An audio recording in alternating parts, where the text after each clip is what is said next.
Welcome to the JP8 Report.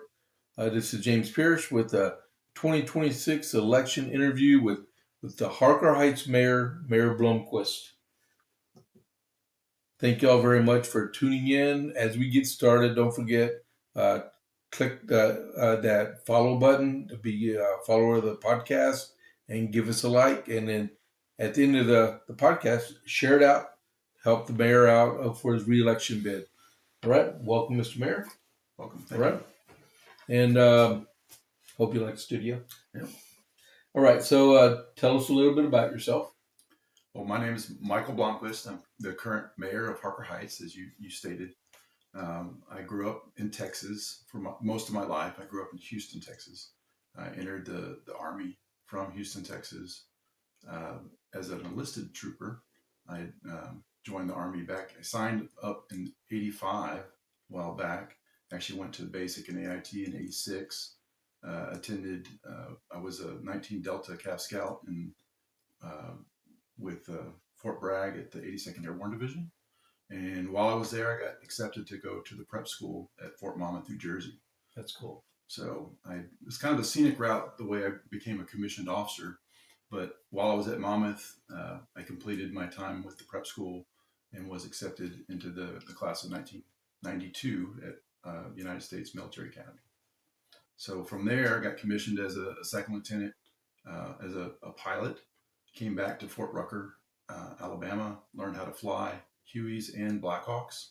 From there, it started my Army aviation career.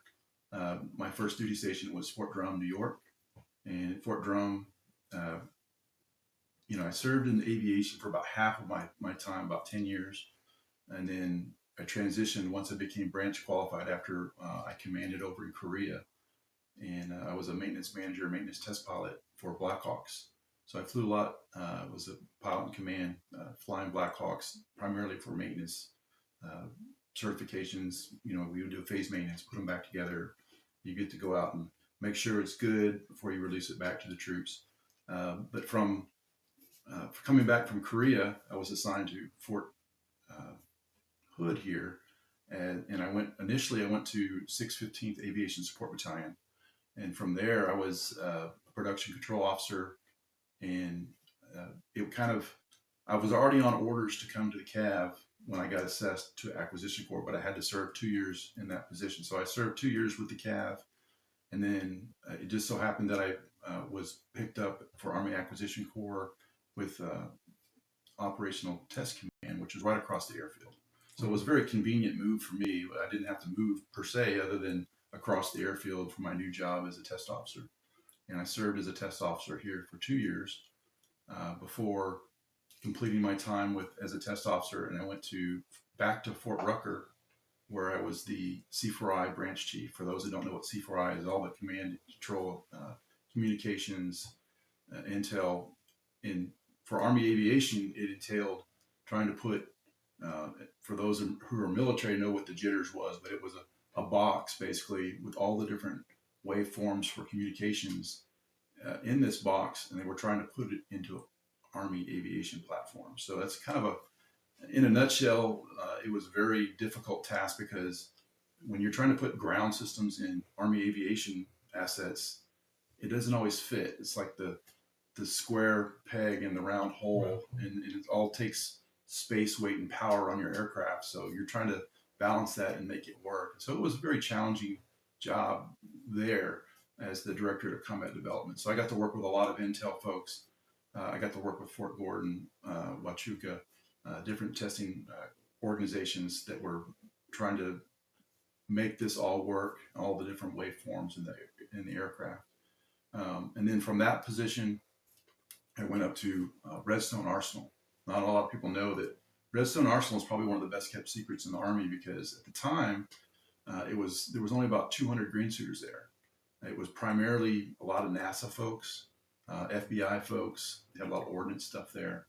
And so I went up to Space Missile Defense Command and served up there as a test project officer, and worked very interesting programs for the Army, and was there for a number of years until I ended up retiring back to Fort Hood to culminate my military career as a lieutenant colonel.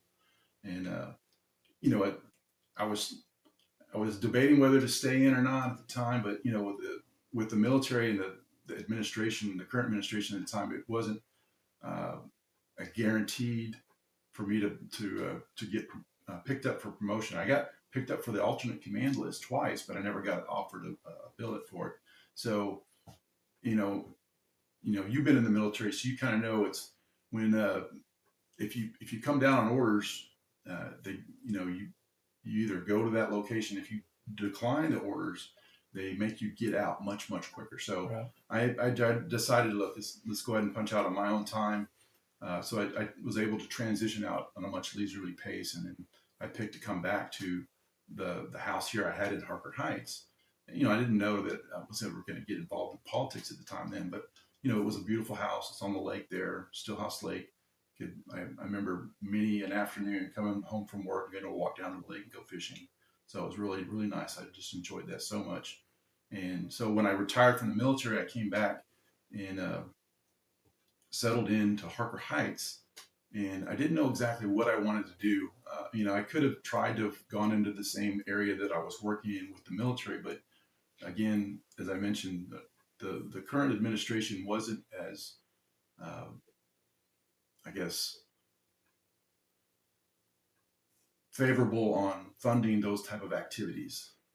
So I ended up, I tried to see if I wanted to be a teacher for a little bit. I taught with KISD. Not a lot of people know I was actually a teacher with KISD for about 18 months to see if I wanted to be a teacher.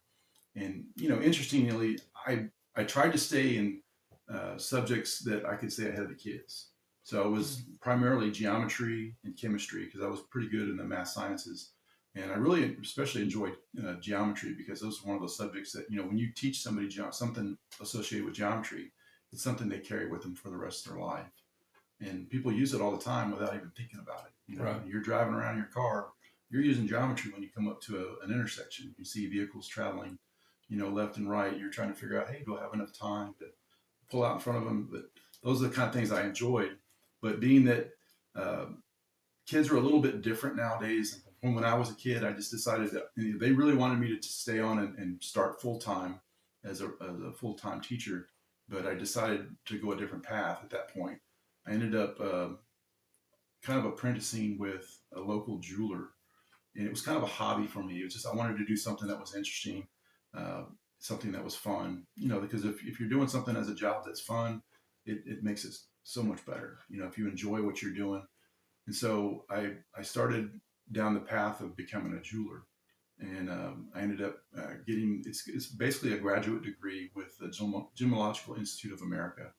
I went through the curriculum, did my labs at the different sites to actually get certified as a gemologist. So I'm a graduate gemologist for GIA and working with Anthony Joseph Jewelers. And I enjoy that because, you know, being in a military town, you never know what's going to walk in the door. Right. You know, you get soldiers deployed all over the world. You get estate jewelry coming in from all over the world from people that, you know, had it forever. And so you never know what's going to happen. As a gemologist, you identify these things. You tell them, hey, this is real. This is not real. And, you know, unfortunately, soldiers get taken advantage of sometimes when they go overseas. And so when they come back, you know, you're looking at it, it's like, hey, you got a great deal here, you know, but also you have to tell them the bad news sometimes and say, Hey, can you take a seat? yeah, somebody took advantage of you because they know that you're going to be gone and they'll Yeah. never see you again. Isn't that shame? People do that, It is, especially in military towns. oh, well, yeah, it's not so much the military people are doing to them here. It's just that when they were overseas, they got taken advantage of. And, you know, you see that, but you can see that anywhere. But typically in the United States, they're pretty legit. But if you're buying stuff overseas, I always tell people buyer beware. Or if you're buying stuff online, buyer beware, because there's so much scams out there nowadays. You know, you can't go a day and not get, you know, 10 emails probably that are malicious or trying to get you to click on something and just to steal your information or steal your bank account. So going back to, you know, working as a jeweler, I really enjoyed that because it's something unique. But something occurred along the road there as when I was just starting to work as a jeweler in my community that started me down the path of getting involved in local politics. there was a development that was trying to go on in my neighborhood, and it didn't really directly impact me, but I took an interest in it because of the impacts it would have on my neighbors. And I kind of took a leadership role to help them get organized. And it was actually fighting a rezoning case that was going before our city council in Harker Heights. So I helped organize it, helped testify and bring things forward with that. And we ended up winning against the developer that was wanting to develop that land. And that started me down the road of, some of the back and forth with working with the P&Z is like, look, you might see me again kind of thing, because I kind of got a bug there. It's like, look, I really like standing up for my community and doing what's right. And that's what I saw I was doing, representing my community and my neighbors. So I did that. And it was probably about, I'm going to say a year or two after that is when I first ran back in 2018. So it started to gear up in the end of 2017, but I ran for council position initially in 2018 is when I got elected. And not a whole lot of people knew me other than my neighborhood out there, but I approached it the old fashioned way. I talked to some of the former mayors, some of the former council members, and I really didn't have a whole lot of friends on my side per se, because they had already kind of selected another candidate that was coming from one of the established boards in the city to run. So I was running against him, opposed, and without a whole lot of backing, a whole lot of people knowing me. So, like I said, I did it the old-fashioned way. I started a walk campaign. I walked probably close to half of the city. I did a lot of walking. I did a lot of door knocking. Being in politics, you have to be approachable. You have to be able to talk to people. You have to be able to relate to them. You might not agree with them, but you have to be open enough to listen to them. And that's what a lot of people just want. They want to hear you or see you listen to their position. You might not agree with them. It's like, look, I hear you, but I don't see eye to eye on this issue with you. So we might just agree to disagree on this, but I respect your position. And that's what I would like to see a lot more of in local politics, is look like we all have to live in the same community. We all want to make our city better for everybody, and that's the goal. So I see that as, what started me once I got elected was my goal as a council member. Yeah, it's like I was on the city council and I got involved about the same way. It's like I had no intention of ever running for city council, and all of a sudden, something happened. Okay, we had a Fort Hood listening tour back in 2015, and nobody from Copperas Cove showed up, but I did, and I was like, I just happened to show up. I'm like, I got really people are gonna watch this and know I got really upset because nobody from Copperas, except for the school district, showed up, and that was all. And I'm like, no way, I'm running for city council, and I beat an incumbent by like 20%. And I'm like, okay. And I was on the city council for 3 years. But this is your interview, not mine. But that's why I don't have a position on the city council, because this one lady that was, she was involved. She said, don't put a city position on her because you're going to get beat the first time you ever run. I won. Yeah. But that's all right. That's all right. Do you have any combat time? I served in Afghanistan on a couple of tours, fielding weapon systems across different environments or different FOBs. I would actually go out. We were fielding ordnance detection devices at the time. And then I also served time in Haiti, which was combat time as well. So, I've been served time in Korea. It really wasn't combat in Korea, but my combat time primarily is with Afghanistan. I was over there twice and saw some combat. You didn't go with the first Gulf War? No. 82nd? I was, when my unit actually deployed to Panama when I was at the prep school. Okay. So I get to watch them jump in. You get to watch them jump in. Okay, cool. All right. So, you combine. I have a question on it for. Tell us about your military experience. Tell us about yourself. That's your whole life. Yeah, I That's kind of good. tried to boil it Yeah, down as quick as that's I could. cool. That's good because a lot of us veterans, that's our life, Yeah. and we incorporate into our life, and to the last dying breath. That's us. And as a veteran, it's really enlightening because we go so many different places all over the world, all over our country, and not a lot of people know, what we see, what we experience, and we bring that back with us, and we hopefully learn from those places we went to. We see the good, we see the bad, and that's what helps mold us and make us even better as a leader when we come back and decide to take up the mantle of, hey, I want to be a local politician and help my community. Right. So, Besides being a city councilman and the mayor, have you been on any of the committees inside of Harker Heights? I've as the mayor, I've served as a. I mean, before you became. Before I came, no, I never served with any of the appointed boards or anything like that. And that was one of the things that, some of the feedback I got as I first ran is like, hey, we really like to see you get on a board, because no one really thought it was going to win. And here I am, 8 years after. I've been twice elected as a council member and elected as the mayor in a very crowded field. I waited. You can teach them now. Yeah, I waited to run for mayor because it was kind of funny because the former mayor was kind of nervous that I was going to run against him because I had been contested in every race, and I think he kind of knew at that point I was thinking about mayor, but I'm not one to typically want to just run against an incumbent, especially if they're doing a great job. And I saw our previous mayor, Spencer Smith. He was doing an outstanding job.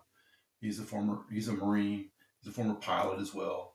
So we shared a lot of similarities, and I respected that. And I told him, I'm not going to run against you.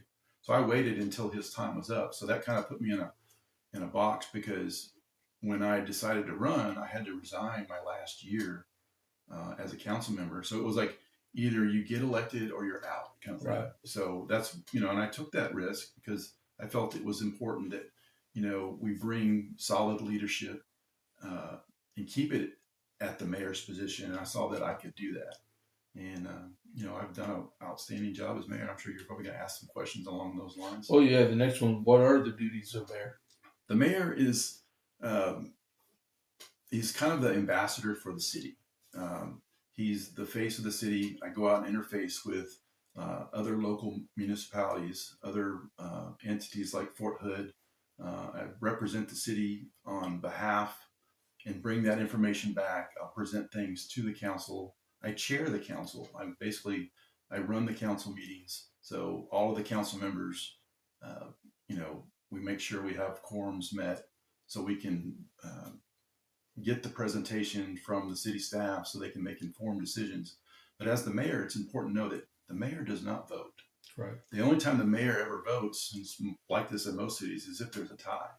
And that's the reason why most cities have an odd number of council members, because very, very seldom will you ever have a tie unless somebody's absent or somebody had to recuse themselves for some reason.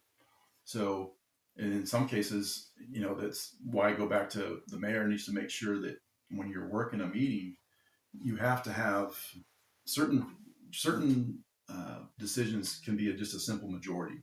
Certain situations you might require a super majority. Right. You have to have more members present. So that's one of the things as a mayor, you need to make sure you can bring that and still make sure that the council understands that. You're also kind of the mentor for the council too, because you've been in their seat. Not everybody, I would say probably no one comes into a council position knowing what that job entails. And it takes time to learn. It's like coming into the military with all the acronyms. You don't know what those mean, but when you come into a government position like that, you learn. And as the mayor, I help, teach the council members, the good and the bad from what I've learned, so that they don't have to repeat those same mistakes or missteps. So why does Harker Heights have 5 council members instead of 7. Like Cove and Killeen have 7. That was, generated back when the city charter was founded, and they all run at large. We don't have any districts or anything like that. Just like Cove. Right. And then also we run on 3-year terms as opposed to 2-year terms.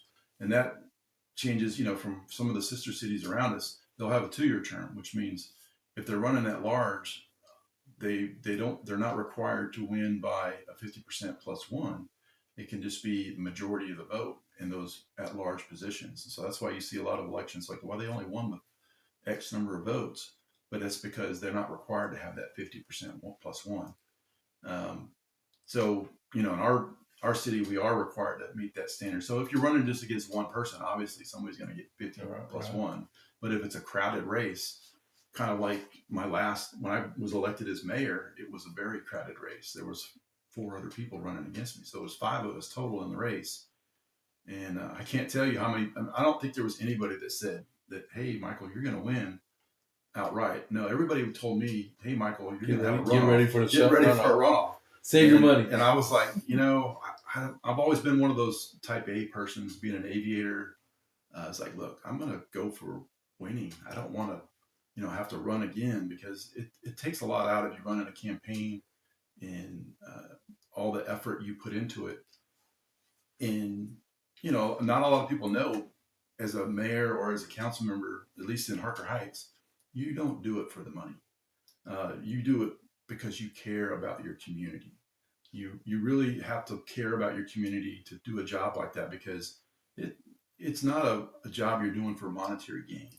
It's do it because you love your community. You want to see great things happen to your community.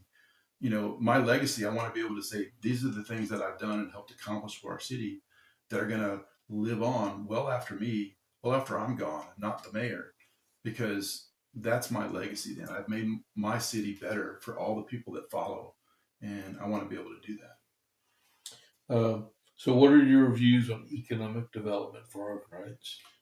We have an EDC, and that was one of the things that I was put on the EDC, which is ours is not funded. Cove has one that is funded. Right. A lot of cities have them that are funded, but we don't have an EDC that's funded. Ours is more of a recommending body to the council. The council still makes all the decisions. So our EDC, I was the president of the EDC.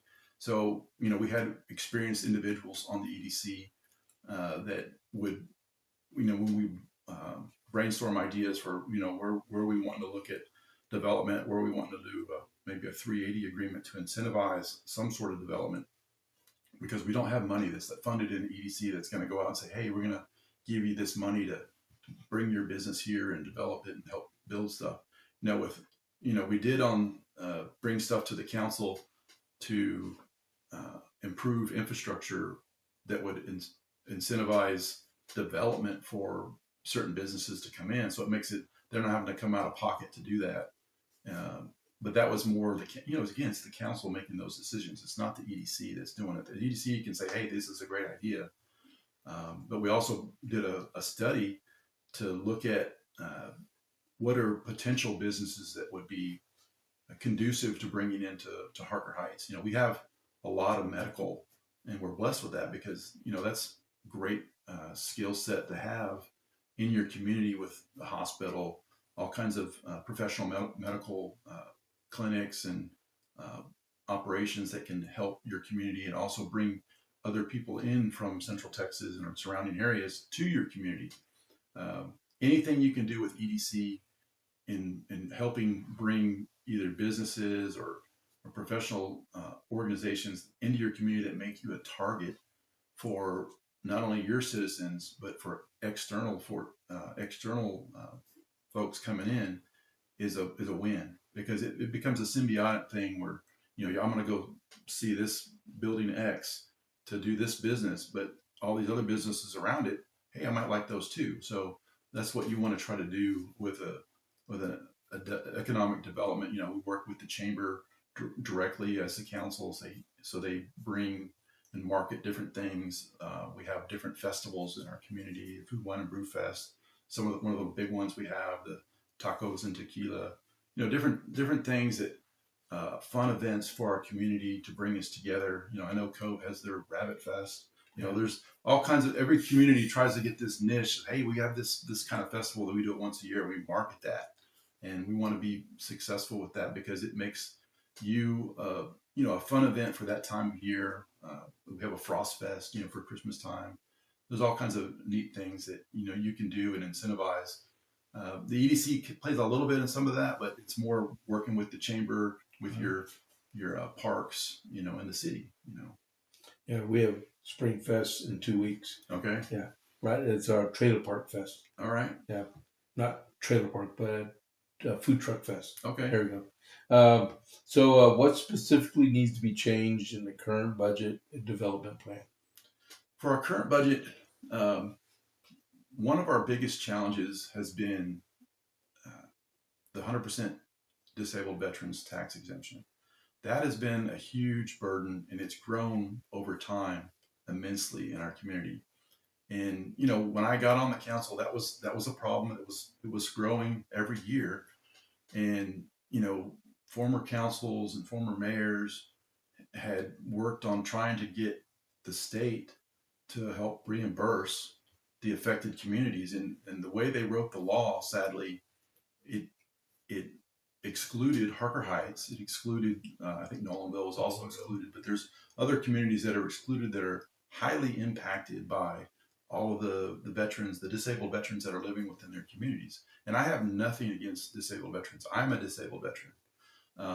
It's a very noble thing that the state did in granting this benefit. The voters did, but but it had unforeseen ramifications on how it impacted these local cities. Even the ones that were included in the pot that would get money back from the state, like Killeen or Bell County, they weren't getting dollar for dollar. Right. Initially it was probably 25 to 20 cents on the dollar, but as more people got added to the pot for monies back, then it became diluted because they didn't put more money in the pot. So Harker Heights, that's been one of the biggest issues that we've had. And I'm proud to say, as mayor, I went down and testified on multiple occasions with our former mayor pro tem, Tony Cantorino, our city manager, our former assistant city manager, working very, very closely with Representative Hillary Hickland, Representative Brad Buckley, and our state senator, Pete Flores. I worked with them. I testified before the Senate's Finance Committee for our community. We were the only ones that were out there lobbying. And again, we're doing this because we love our community. We care about our community. We're not getting paid to do this, really. I mean, I get $100 before taxes as the mayor. It just doesn't cover your dry cleaning. So, and the council members are getting even less. They get $80 before taxes. So, they do it because they care. But we went down and testified. And this last year, 2025, we were successful. So we got House Bill 2894 passed. That was Hillary Hickland's bill. Governor Abbott signed it into law. And so Harker Heights is now included. Right. So that was a huge, huge lift, a huge accomplishment under my watch. And that's something I'll be very proud of for having accomplished for our community. But I want to continue. That's one of the things that I want to look at, moving forward as the mayor, is to continue that success, going down, working with the relationships I've built with our elected representatives down in Austin to get more money into that pot to help pay for the affected communities. Because right now we don't know exactly how much we're going to get. It could be anywhere from $200,000 to $400,000. We don't know. I've heard rumors from Representative Buckley that they may put more money in there, but I'm not going to hold my breath. The House originally did have $50 million more in there, but they ended up just leaving it at $19 million. But even with $50 million, that's like a drop in the bucket. It's still a drop in the bucket, especially when it's only every 2 years they put money in that. So that's not going to fix the problem. Right. It really needs a better fix than what they have right now. And I know that I've spoken with Representative Hickland, and they are looking to develop a better solution for all impacted communities. That the state is not looking to sadly fix everybody across the state, just the ones that are most impacted. And they have a threshold of how your community is affected. Harker Heights right now currently it was working at a little over 4 million per year. Now we're working just over 5 million. That's revenues that we don't collect on our budget. Right now our budget is around $63-64 million. That $4 to $5 million puts our budget. It would have been around 68-69 million dollars. That $4 to $5 million is money that I can't have the council vote on to do road improvements for our city, help add more police officers, build a fire station number 3. There's different things that it impacts our community, and that hurts not just the veterans, the disabled veterans. It hurts all of the citizens of Harker Heights. Now, would that be because the number of 100% disabled veterans are increasing, or the central appraisal district raising the values of the houses? It has a give and take effect, because one of the things I was proud about doing as an elected council member is when I came on the council, our tax rate was around 67.7 cents, and we kept the city tax rate, the same, or we lowered it every year while I was on the council. In fact, the last time it had been raised was well before our time. But while I was on the council as a council member, we kept the rate the same or lowered it. And then this last year was the first time it had been raised. And it was a split vote. It was a 3-2 vote that they raised it a penny back to 53.50, I think it was. As the mayor again, I had spoken as like, hey, we need to keep it the same. I think we can look at doing different things to try to figure out for the budget, keep it at 52.50, but we ended up increasing it. And I thought it was two other council members also thought it was the wrong decision as well. And so did you still have to have a 60% to raise the tax rate, the property tax rate? The property tax rate, we ended up increasing it a penny, which did generate more funds. Every voter approval rate. Right? We didn't have to go back to the voter for the approval rate. We could have gone higher, but obviously I'm not a proponent of raising the tax rate at all. I want to keep our city tax rate. That's what we can control as a city. Now, you talked about property values. That's something that we cannot control. Right. Correct. And unfortunately, that affects and impacts all of the taxes. So everybody's, if you look at the taxes as like a pie, Harker Heights tax is just one of those slices of the pie of what we're paying into it. The lion's share of any local municipality's taxes is going to be your school district. Cove Independent School District, or KISD in our case, that collects the majority of your taxes from any entity. But then you've got your Bell County taxes, your CTC taxes. There's like 7 different taxing entities that are they can raise or lower their tax rate. Well, as the council in the city of Harker Heights, we control the city tax rate. And so I was proud to say that, hey, when I was on the council, we either kept it the same or we lowered the tax rate. Now, does that necessarily mean you're going to pay more or less? It depends. Did your property value go up? Did your property value go down? Right. Unfortunately, a lot of people's property taxes went up during the last few years. I mean, that's a double-edged sword. Everybody wants their property value to go up. Say, hey, my house is worth more. But no one wants to pay more taxes. So it's like, unfortunately, I've always said this every year at our budget meetings, nothing is free. Yeah. Especially when you live in a community that provides all kinds of services for you. That's why you live in a community. You love having, fire, police, EMS. When you dial 911, they come very fast. If you live out in the county, yeah, you might get those services too, but you might have to wait a little longer. There's a little bit more of a lag because you're further out and scattered around when you don't have a city that thinks about those things where, hey, if I put a new police station or a new fire station, I want to be able to cover more of my city faster. So those are the kind of things your taxes are going to pay for. So we try to, we always keep that in mind when the taxes, they may generate more. And I kind of disagree with the state on this premise that, we raised the taxes. Well, we lowered our tax rate, but we did possibly generate more revenue. So I know some folks out there are proponents of no new revenue. Well, no new revenue is a very, very dangerous thing, especially being in a community that has a lot of disabled veterans.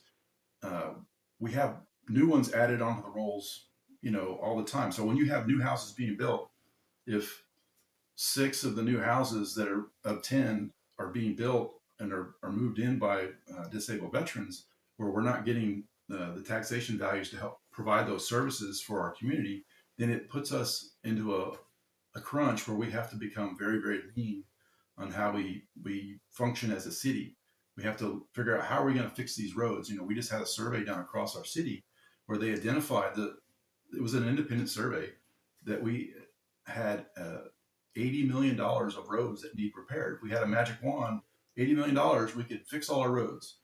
And that tells a lot about when you look at a community, what do the roads look like? If they have really crappy roads, well, then everything else is going to follow behind that. That it kind of follows. So, and roads don't get any better with time. So if you let a bad road go, it gets worse. I don't feel so bad now. So we're sitting at about $46 million over 10 years here in Copper Cove. I don't feel bad now. It's something that you always have to work for. How are we going to attack that? It's going to be one road at a time or one portion at a time. We don't have the budget to go out and just spend. Like I just told you, $64 million is what we're looking at. It just doesn't fall off a tree. And that's not, that's covering everything. That's covering, lion's share of your cost as a city is your people. You have your fire department, your police department, all of the EMS, all of those things, all your city service. We have over 200 employees in our city. I'm sure Copper Cove has something similar. You're about the same size. About the same size, yeah. Yeah. So we got about 41,000 people. So we just crossed the 36,000 threshold. Harker Heights is moving towards a cap of around 50,000. One of the big things, one of the big accomplishment that I was a large part of was we secured wastewater treatment for our city that will carry us all the way through our build out of around 50,000. So that's a huge thing too, because our old plant was, we're getting close to that threshold where, as is on the council, if you get to a certain percentage, you have to be already planning to improve or build a new plant or do something. The master, yeah. So we were getting to that point, and we were looking at, okay, if we were gonna renovate our old plant or enlarge it or make it better, we were looking at anywhere from about a $45 million investment to do that, and with that, and that's for the ratepayers. It's not taxpayers. The ratepayers are paying that bill. So we were able to negotiate with WCID number 2 with Colleen, because they had excess capacity, and we were able to tie in a line over there so that they could pick up the load that we would need to carry us out through that build out for a cost of around $15 million, over time. So that's one of the things we were able to use our reserves for there to facilitate that transaction and sign that deal. And I was, as the mayor, I was one of the signatories for that approval. It went to the council too, but it was a win for our city, because, looking at a $45 million bill versus a $15 million bill over time, that's huge. That's a lot of money that you're saving and not having to do a big infrastructure improvement. So that's money that we could look at being able to use to do other things with, possibly. Even though it's ratepayers, it's helping our whole community do that. Did you mean WCID number 1? The number 1, I'm sorry. Okay. Yes. Yeah. Where's number 2? Yeah, number 2 is a different one, but number 1, it's over there off of a kind of a, let's see. The line ties in right there off of the chaparral there. So that plant. Okay. Let's see where I'm at. Oh, yeah. Do you foresee the Abbott property tax initiative affecting Harker Heights? It'll be interesting to see, because, as I stated earlier, nothing's free. if they implement the property tax initiatives, they're still going to have to pay for things. How are we going to pay for things? I've heard things floated, like a value, kind of like a value added tax or something, but that has its own weaknesses too, because then you have communities that are on the outside of Texas. You'll have people just flying across the border to go buy things much cheaper. And then the people that are stuck in the middle are end up footing the lion's share of that bill for that kind of a VAT tax. Yeah, what do you do if you live in a bedroom community that has very little sales tax? Right. And so they may garner like a percentage of what they need, and everyone drives it in the car, like Harker Heights versus Nolanville, even though Nolanville's growing economically. I mean, just go back like 3 years, okay? Right. And it's like, man, everyone leaves Nolanville, goes to Harker Heights, buys all their stuff that goes back to Nolanville. Well, if that was the situation now, it's like Nolanville would be like, how are we going to live? That's the bad thing about value-added tax. Right. They wouldn't be generating enough revenue to meet their needs. Right. So that's a huge weakness there too. Yeah. So, I mean, you could do it with the schools because everything would come from Austin. Right. But Austin, it's hard to do with local and county.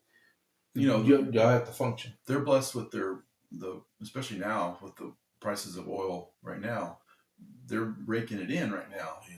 So that fund there for all the royalties come from oil and natural gas. Texas, when they created Texas, all of I think it's the odd numbered plats, the state receives 50% of the royalties all across the state of Texas. And that's a huge amount of money that's put into that pool. So Texas has a huge surplus. Well, yeah, the people are like, man, they're complaining about the price of gas right now, but there's a win-win out of that because win-lose because we're losing and we're paying so much for gas. But when the next session meets and the comptroller says we have this much of a surplus, where do we get all that money from? Right, oil fields.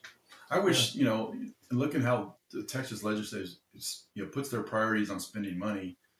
Some of it, I wish they would put more money to fund our veterans. 100%, yeah. Because those are Texans that are living here. Right. When I see them put $1 billion or $500 million for the film industry, that's money that's going outside of our state for the large part. I've said it many times too. I'm 100%, just like a lot of people. I don't know if you are, but I'm 100%, and I do my best to spend as much money in Copper Cove as possible to make up for that shortfall. As much as I can, but I know it's not going to max what I would have had to have paid in property tax, but I try to give back as much as I can. I always try to shop local. I encourage all my friends and family shop local. It helps your local community. Oh, we love going to Harker Heights and eat all the time. We love you coming to Harker Heights. Yeah, we do it all the time. Come to our Costco too. We have not Costco, but our Sam's. Yeah. I've been trying to get a Costco. That's one of the things for economic development. Oh my goodness! Can you imagine competition there? Yep. Oh my goodness, man! We go there all the time. Sam's Club one. Mm-hmm. Okay, so what are your views on property tax? You already covered some of it. I covered some of it. I mean, taxation, unfortunately, scoot in just a little bit. Taxation, unfortunately, I see it. I mean, it's a necessary, evil, if you want to say, for a developed society that the people that want to live in a community and expect those services. Like I said, when we turn on the faucet and we get clean drinking water and don't have to worry about getting dysentery, those are things that, taxation helps provide. Both of you and I and many of your listeners, I'm sure, have been around the world as a deployed military or other things, and you don't have those luxuries. When you turn on the faucet, you can't drink that water. You can't even have a drink that has ice that's made with that water. That's just something simple that we take for granted a lot of times in our community. But taxation, unfortunately, we use that money to provide for the services that we provide our community, our citizens that live within our community, to make their lives better. We have good roads so they can drive from their home to their work safely. They don't have to worry about their kids taking the car and driving down Avenue F or whatever and hitting a big pothole and having a problem or a wreck. So we try to use all of those, the monies from taxation to make our community better. Uh, but I also want to be cognizant of, I don't want to be excessive. I want to be able to live within our boundaries, just like you have a checkbook. At least we grew up in the era when you had to balance the checkbook. You live within your means. You don't live outside your means. You don't just, oh, we just keep writing checks. We don't have the printing press. We just keep, buy. It's not. We have to be fiscally responsible and conservative when we look at how are we going to spend our dollars that we get from taxation to make it go very effectively and to provide those services very responsibly. Yeah, what is the current split in Harker Heights between sales tax and property tax? Right now, 60-30? We're actually pretty close to almost even. Really? We are growing. The sales tax has been getting better and better, so we're getting really close to almost a break even where we get just as much from sales tax as we do from property taxes, and that's a huge boon to all the industries that we've been able to target and bring into Harker Heights. Former councils and mayors and our chamber and our city managers have had the vision and foresight to help bring in those places. Everybody jokes about car washes and chicken places, but everything has its place. But we want to be able to target. Right now Harker Heights is it's landlocked. It's surrounded. We don't have the luxury. Cove is a little bit almost, but they have more room than we do to spread out and develop things or have bigger targets. Whereas Heights we have to be a little bit more selective in what we try to promote, because one, we want it to be something that's going to help us sustain to our build out for the generation of revenues. Like I said, we get close to that 50-50 break. I would love to see it be more of a 40-60 break, or something where we're generating more revenue that continues to be revenue from taxation, from sales tax, as opposed to property tax. And that takes the pressure off the DV also. Yes, because everybody has to go out and buy groceries or go buy a new widget or something. Everybody's paying those taxes equally across the board, as opposed to right now with the DV until they get that fixed. I hear that argument. Oh, they're carrying the weight of all of the DVs. I'm like, not necessarily, totally true, but especially in Harker Heights, we've had to focus. We take that. It's like, look, we have a shortfall of $5 million this last year. We've taken steps within our city. Our city manager has been very, very good at this in functioning lean. We put like a hiring freeze on certain positions to try to, because manpower is your biggest expense. And so we've done those steps to try to slow the attrition or the drain of the reserves. Everybody talks about how much reserves we have. We have so much reserves. We're required by our own ordinance to keep it a minimum of 3 months. It doesn't say it has to be only 3 months. And I know some of the people out there are very adamant and want to try to give that back, but you really need that reserve, because there are so many unfunded mandates that come down from the state. The DV tax exemption is it's an unfunded mandate. That's money that we have to, come out of our reserves to help tide us over to provide those services, the lead and copper in the pipes, the generators we had to do from the big winter storm. We had to install new generators. There's all these great new ideas that the state will come down and mandate to the municipalities across the state of Texas. Say, hey, you must do this. But one thing they don't do, they don't give you money with that mandate. So that's an unfunded mandate that the cities basically have to figure out, how are we going to do it with the monies that we're already bringing in or the monies that we have in our reserve. So I see that, we have to be very responsible, cognizant leaders and have the foresight to be able to look to the future and being able to provide for our community. Because if you just stick to that 3 months, it really can put you in a bind very, very quickly. Because then you have to go out and, are we going to do a big bond? Are we going to have to raise the taxes? That's the last thing we want to do. So what has been the feedback so far on the 4-day work week? It's been very positive. we've been monitoring it very closely. We got a report from the city manager, I believe it was, I want to say about a month ago, uh, to show that what our volume of um, citizens that have come in for that extra hour in the morning or that extra hour in the evening to conduct business. Before you'd have people waiting because they have to go to work, to rush in and do their city business and then rush out. Now that they have this extra hour, it makes it much more convenient for them. So we've had a lot of positive feedback from citizens that say, hey, we really love this flex hours where we can come in early or we can come in later after work to take care of the city business that we have to do. The We've also, the workers of the city, they like having that idea too, because for the large part, some of them have like a 4-day weekend now or a 3-day work week, 3-day weekend, as opposed to, the 9 to 5, Monday through Friday. We also have, let's see, on the, make me lose my train of thought there.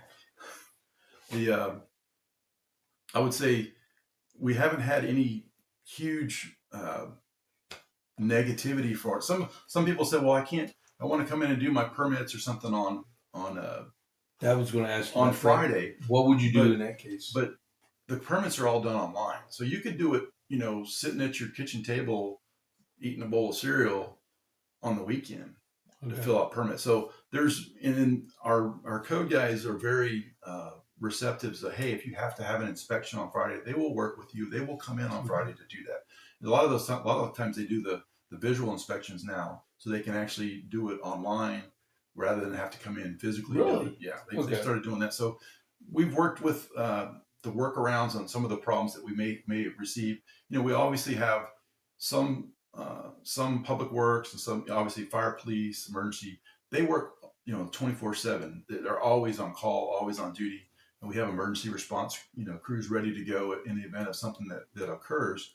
But for the admin folks, that's primarily the ones that are on that flex week. We looked at, we had some questions. Well, why don't you just break it up into shifts? Well, we don't have the depth to break up the staff like that. And that goes back to us having to function very lean because we haven't been able to keep hiring people with the shortfalls that we're not receiving for our full budget. So we're trying to, make things work most efficiently with what the assets we have. So. And that was a city manager call, not a council call. But because that's his job as a city manager. The city manager that's his job to manage the day-to-day operations of the city. He is hired by the council to do that job. And that's something I've had to help mentor the council members. Like, look, stay in your lane. Your job. Citizens too. Yeah, well, yeah, but the citizens. Mayor, you need to make these people work 5 days. Yeah, it ain't my call. But yeah, our city manager, he does an outstanding job. Okay, that's good. And then, how would you? Well, you already asked about the 90-day fund. You already asked that. Did you want to expand on that a little bit more? Right now on our reserves, and we've been all briefed at the different council meetings as we go into budget and coming out through budget. We get our quarterly financial updates. We're on a downward track right now with the expenditures for the major operations that we're doing. So we're looking at, right now we're on a glide path to bring that reserve is coming down as we go. It's not instantaneous. COVID is the same thing. When you commit to an operation, you buy a new fire truck. You don't pay for that up front, but you budget for it. So it's in the budget for a new fire truck, and that's a big expenditure item. But when that does come, when they finally do deliver it, then you pay that. So some of those expenditures, it might not say, well, why is the reserve so big? Well, we have these obligations that we've committed to. We're just not following through and fulfilling them until we actually get those items. Some of the things are ongoing, like the lead and copper, paying for the generators. There's different things that are getting funded at different speeds. And that's another reason why you wouldn't want to just go back down to 90 days. And because then you're caught in a rock and a hard place when you have all these bills coming up. You don't have that money sitting there to pay these bills then. So you keep alluding to lead. Is there like on the north side? Is that a problem up there? Or? We've been fortunate. Unfortunately, we don't have any at this point. I know some communities, depending on when they were built, may have some of that. And I think most of Texas, in our central Texas area, is probably going to be okay. But I'm not going to, adjudicate that until the experts do all of their checks. And but right now, it looks like Harker Heights is looking pretty good. That's good. That's good. How would you lead the council? How would I lead the council? Oh, I've been leading the council as the mayor. Right now, currently, I said that part. I set the example. One of my big sticklers as mayor, and when I was on the council, and follows through me from West Point to the military, be on time. If you say you're going to be somewhere, be there. Don't show up late. That is so rude to your presenter. So rude to the people that are putting on the event, that have taken the time for protocol to announce you, or to, I've always like, you set the example. You're, I've said it, as the mayor, I'm the ambassador for our community, but as a council member, you are a walking representative for our community as well. So you want to set forth the best example as a council member, because your actions reflect on the conduct of our community as a whole. When you see a council member from Harker Heights, like, oh, that's a council member for Harker Heights. They're always on time. They look sharp. I can count on them. If they say they're going to be somewhere, they're going to be there. Those are the kind of things that I expect from the council. When I set that example. If you're not going to be able to make something, say it. Hey, I'm sorry, I can't. Send regrets. Life happens. We understand that. We saw one of your council members at our State of the City address last week, and Bert, Councilman Bert. He's like, hey man, I walked up to him and like, hey, what you doing here? Well, I got invited and I wanted to see what y'all are up to. Yeah, that's pretty good. So like I was taught in the Army, if you're on time, you're late. If you're early, you're on time. Right. And that's the motto of a professional NCO and a company field grade officer should always show, right? Just like when I showed up here today, I showed up early. Yeah. Oh yeah. And I told my wife, expect them to show up about 15, 30 minutes early. You did. Yeah. So what are the good and bad aspects of Harker Heights, and do you have a plan to fix any of it? Well, our biggest challenge really is a shortfall of funds to do everything we want to do. That's an easy answer to give. Say everybody wants more money. Yeah, always. But, the challenge is to be able to kind of triage your city and get the most bang for the buck on when you do something. Like when we do road projects, and we've done this in the past and moving forward, we try to spread the improvements across the city so that everybody sees improvement. But you also have to, make sure that we have enough in the budget to cover emergencies, things that pop up, just simple things like pothole fixes, that always creep up. You need to be able to address those as they occur. So having enough money to be able to address things, also to be able to look and hear across the board of, what's going on in your city, what the needs of your city are. One of the things that we're looking at doing, we talked about this on our budget priorities. I talked about, as the mayor, I don't have a vote, but I put out, this is what I see, what I've heard from the city department heads. We need a new ambulance. We need a staff for a new ambulance because we are so taxed on our ambulance with our EMS folks. We need more, another ambulance and more people to work that, because right now we're having to lean more and more on our surrounding communities, primarily Killeen, to meet the needs of the city. Because the city is growing, like I said, we just crossed the 36,000 threshold. We're still creeping up towards 50,000. Based on the last census data, Harker Heights, and I'd probably say most of Bell County and Coryell too, proportionally we're growing just as fast as Austin is. We're not as big, obviously, but proportionately we are growing just as fast. So when you grow that fast, you need to be able to grow your services to meet those demands as well. Because what happens is if you don't do that, then your services become degraded over time when you get more and more people calling 911 for that service. And it's like, well, your response times get slower because you got more people demanding they need help. So you have to be able to address that. You have to be able to look at, we need to grow these services to meet these growing demands based on our growing population. So that's a huge challenge and something I want to be able to help focus in on. Uh, and then, that in turn keeps that high level of quality service that everybody expects when they live in Harker Heights. We call ourselves the bright star of Central Texas, and it really does show that when people say, "Hey, I want to live in Harker Heights." They, that's everybody has a choice when they come here. Right. You could live in Cove, you could live in Killeen, you could live in Harker Heights. I actually looked at a house in Cove when I first got here many years ago. I looked at preponderance of my houses in Killeen, but when I found that one house in Harker Heights, and it was the last house I looked at, I said, "This is my house." And it was actually just a little outside my budget at the time that I had told my realtor. I said, "I'm looking for a house in this range." When I found that house, I said, "This is my forever home." And today, it is still my forever home. That happened to us. I was in Iraq getting shot at and everything, man. And my wife, she flew from Maryland to here, and we were like, only look at Harker Heights, only look at Copper's Cove. That's all we need. And she settled here instead of Harker Heights, opposites. Okay, so how, talking about schools, how would you define your relationship between Harker Heights and KISD? I would say we have a very strong relationship with KISD. Like I talked about earlier, I was actually like a teacher for a little bit in KISD, so I have some pretty good insights into what they go on with it at the high school level. I even taught a little bit at the middle school, but primarily at Harker Heights High School. We try to align ourselves very closely with Harker Heights High School because it's in Harker Heights, even though we do have students that go to the new Chaparral, and we also have some students that go to Killeen, I believe, based on the breakup of the populations.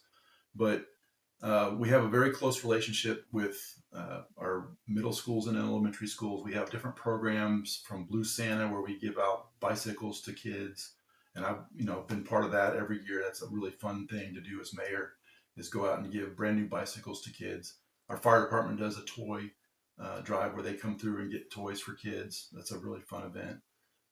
So those are, those kids are identified through KISD. So we work with KISD very closely to help brighten those kids' lives. And it's a really memorable thing. It's a very touching thing when you bring joy to that child for that bike or that new toy that they get that they might not otherwise get.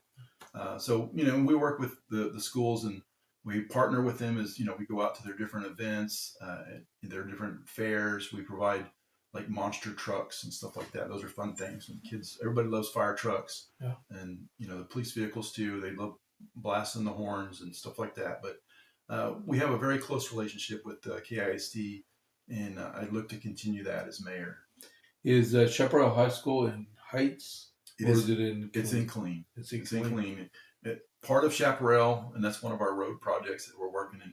It's a very small portion in Harker Heights, but the preponderance of it's all in Killeen. Yeah, because Chaparral goes all the way out to Stillhouse Hollow Lake Road, right? Yes, it tees into it. Yeah. And we're looking to improve in that intersection right there. Oh, okay. Probably put a light there. We will. Yeah. Yes. I've been out there a lot. It's a very dangerous intersection, and there's that curve that goes right. That intersection and the one over at Warriors Path. Those are the two big ones right now that we're looking at putting traffic control signals at and improving those intersections to make. When will that be done?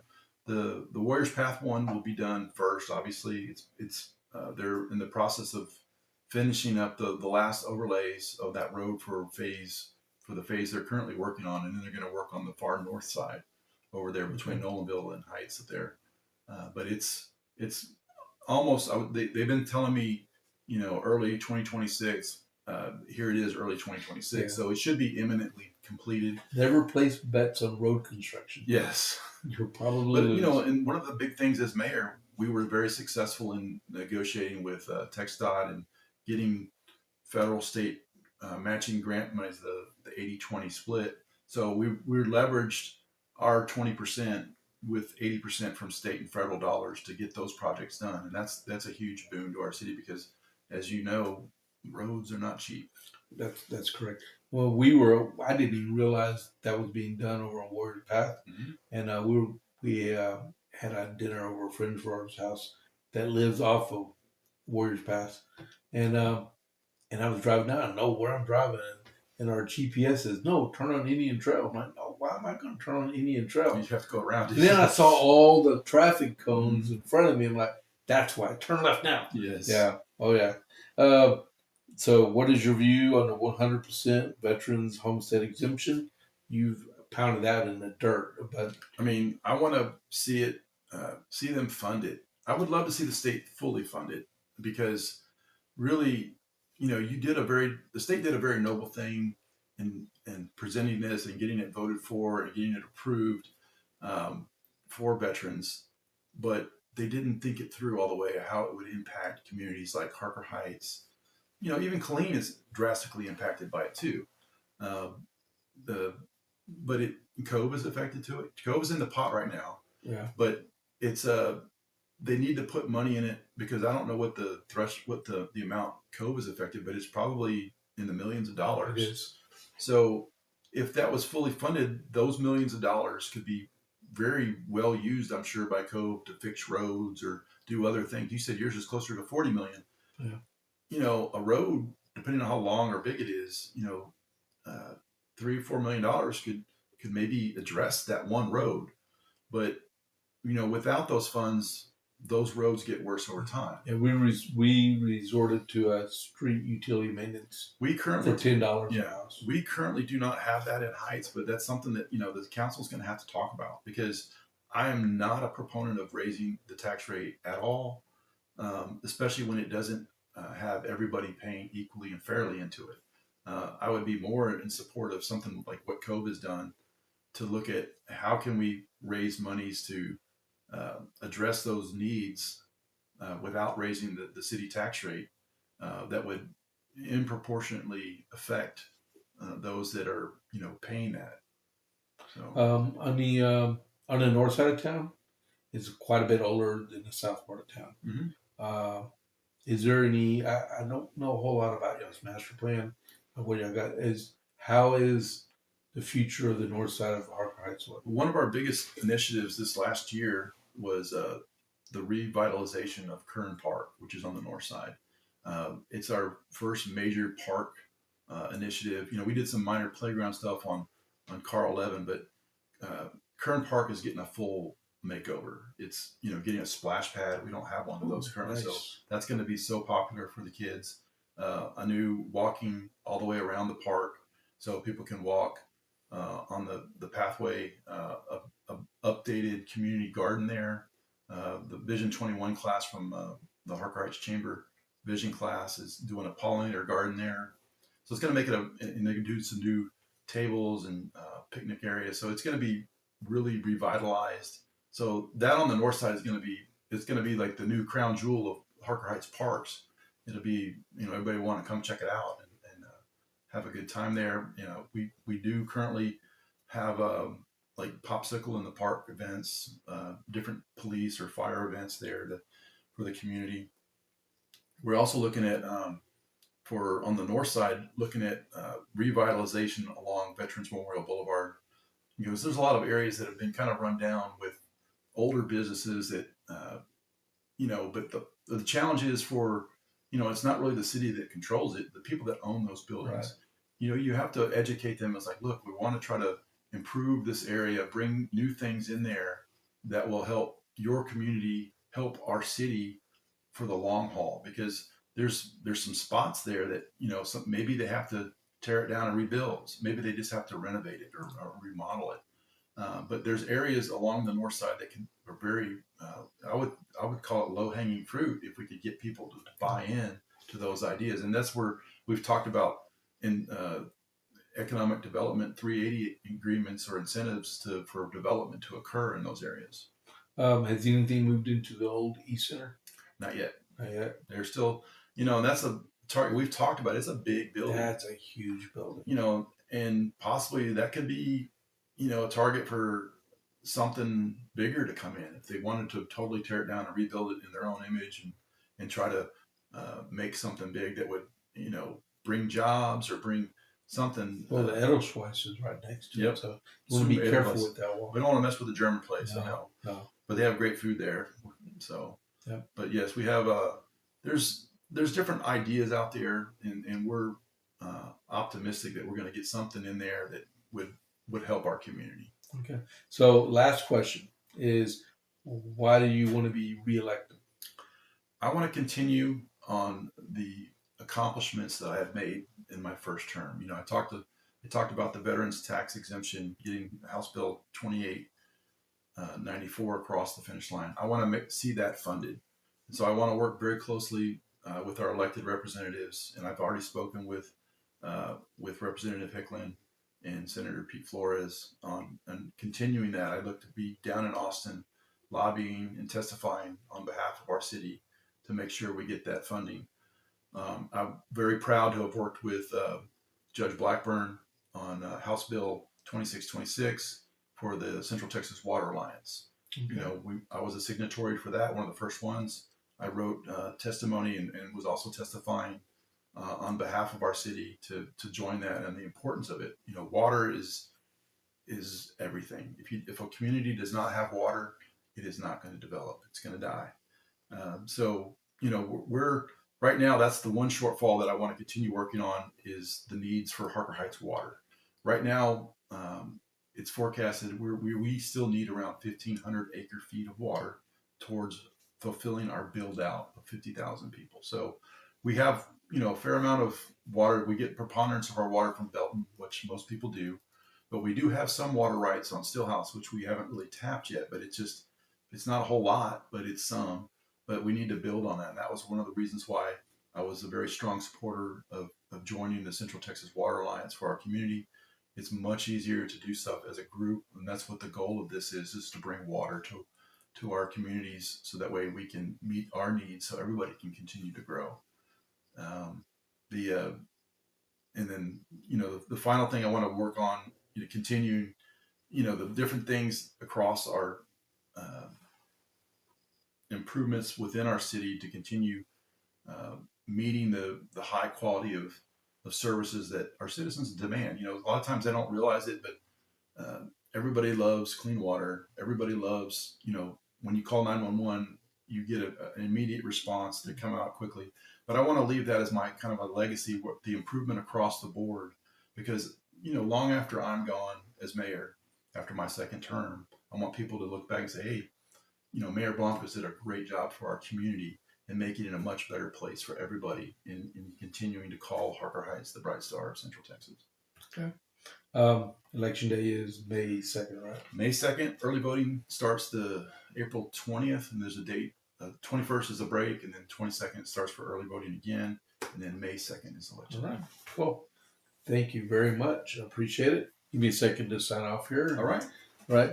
Thank you very much for listening to the interview with Mayor here, Mayor Blomquist. And don't forget to share out his interview when we're all done here.